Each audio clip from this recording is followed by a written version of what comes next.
Yes. Welcome to The Know, I'm Turney. I'm Jenkins. If you've gotten so bored with Fallout 4 that you've resorted to making dog meat your romantic companion, well, you're in luck. He's a sexy dog.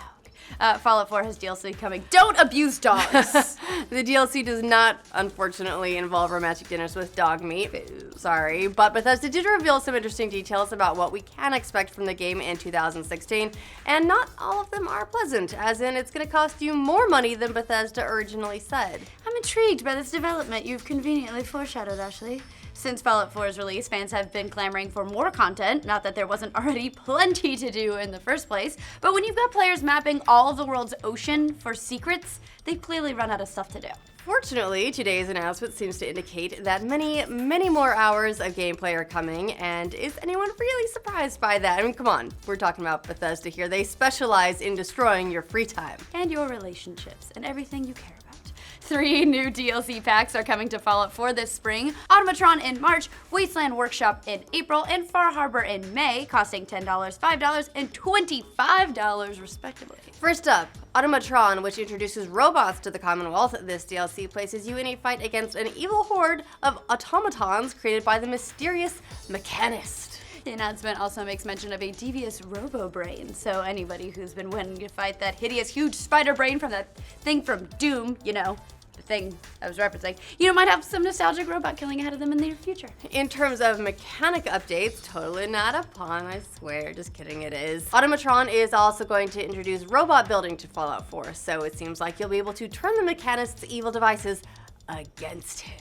According to Bethesda, you'll be able to make use of hundreds of mods when creating your own robo-slaves. Hopefully you can create a custom companion to replace the lame companions like Preston. Yeah, with dog meat. Yeah, why not? Romantic companion. Robo dog meat. Nailed it. Just like Preston, by the way, up in a settlement and forget that he ever existed. Wasteland Workshop releasing in April sounds like the ultimate Pokemon mashup you've always wanted in Fallout. In that DLC, you'll be able to create and set traps for basically any creature in the Wasteland, from raiders to, yes, even death claws. Many more death meats.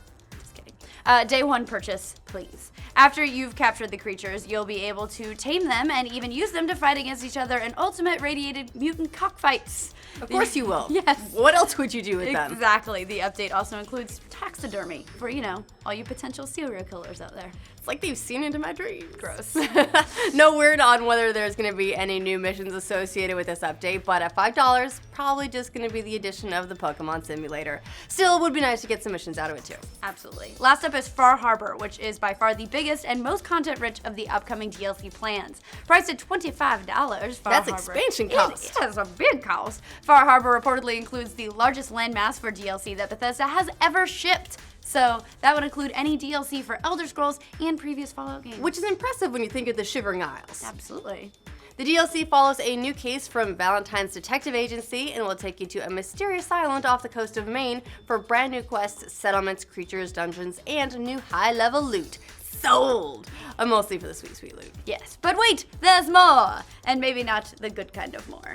Oh yeah, that thing that we foreshadowed earlier. And by foreshadowed, I mean we just straight up said it. Yeah. So because of all this DLC, Bethesda is actually going to be raising the price of its season pass, which isn't sitting too well with some gamers out there. Say what? The original price of the DLC was $29.99 when the game first launched, but as is normally the case with season passes these days, it had no details associated with it whatsoever. Don't worry, anybody who's already bought it, you won't be charged more, but it's still weird to raise it now, right? In Bethesda's sort of defense, they've said from the beginning that they didn't know exactly what the future content would be, and they were relying on player feedback and habits to determine the direction of the DLC.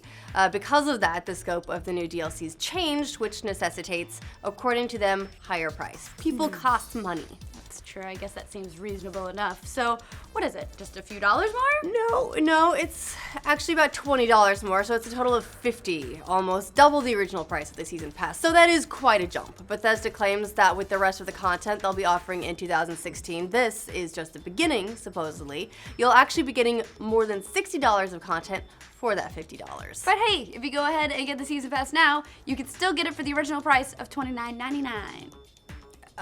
Okay, you know what? I see what they're doing there. It's very H1Z1 of them. you, Bethesda. Wink. Be careful what lessons you learned from Daybreak, okay? Yeah, wow.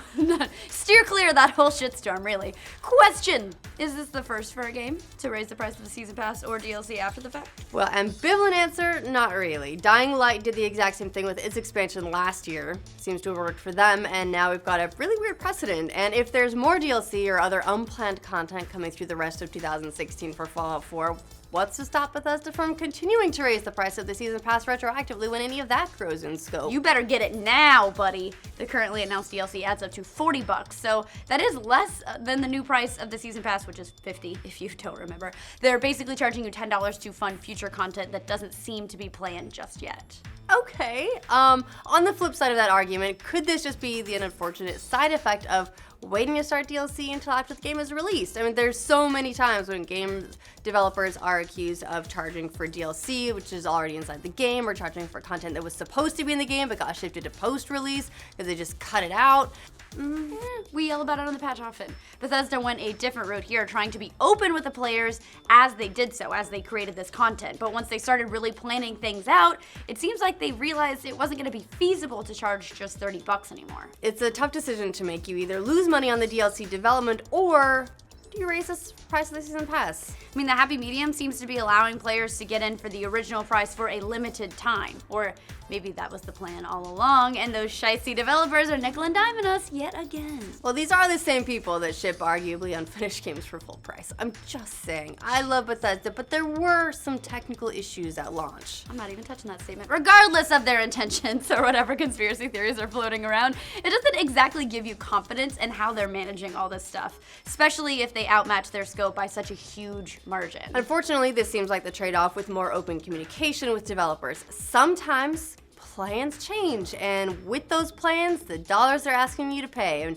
theoretically, that is what happened to H1Z1, and they ended up changing the plans because people liked that one mode so much. Absolutely. So now you get some awesome new DLC content, but it is going to cost you more than you first thought. I mean, these two things may or may not be mutually exclusive, but clearly, it's a tough line to walk. What do you guys think? Are you fine with Bethesda raising the price of the season pass for Fallout 4? Does the new content plus the rest of the content in 2016 seem worth it to you? Did you already invest so it really doesn't matter? Let us know. For the latest on Fallout 4 DLC and for future updates about romantic dog-meat interactions, like this video and subscribe to the Now. Spectacular. You're good. Sweet. Do you want me to go first or you? Yep, all yours. Oh, you said all yours. I thought you said I'll go first. Got it. Just silence Just for nothing. Stand here for 10 minutes. All right.